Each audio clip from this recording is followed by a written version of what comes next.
மகளிர் premier league cricket தொடரின் இறுதிப் போட்டியில் டெல்லி கேபிட்டல்ஸ் அணியும் ராயல் சேலஞ்சர்ஸ் பெங்களூரு அணியும் மோதுகின்றன.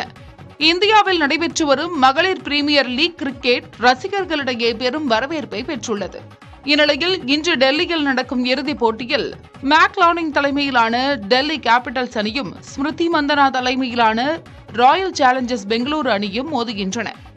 லீக் சுற்றில் விளையாடிய 8 போட்டிகளில் 6 வெற்றி 2 தோல்வி என 12 புள்ளிகளுடன் முதலிடம் பிடித்த டெல்லி அணி தொடர்ந்து இரண்டாவது முறையாக இறுதிப் போட்டிக்கு முன்னேறியுள்ளது.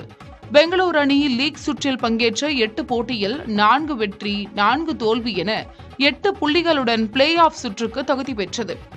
மும்பைக்கு எதிரான எலிமினேட்டர் போட்டியில் கடைசி ஓவரில் அசத்திய பெங்களூரு அணி முதன்முறையாக இறுதிப் போட்டிக்கு முன்னேறியுள்ளது. இதுவரை பிரீமியர் லீக் போட்டியில் டெல்லி, பெங்களூரு அணிகள் 4 முறை மோதியுள்ளன.